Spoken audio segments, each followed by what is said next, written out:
Gentle leg stretching yoga routine for post-workout recovery, a beginner's guide.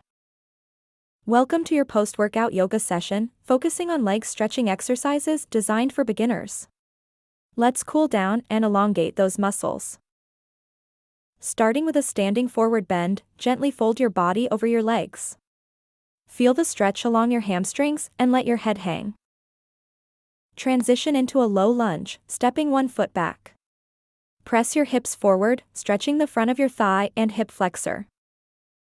Now, sit down and extend your legs for a seated forward fold.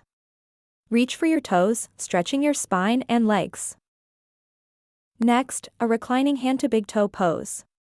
Lying on your back, loop a belt around your foot, extending the leg upwards for a deep stretch. Move into a butterfly pose, soles of your feet together, knees wide.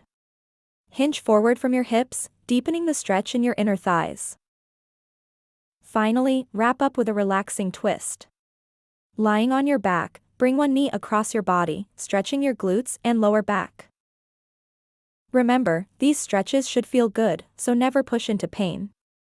Regularly practicing these exercises will greatly enhance your flexibility and recovery.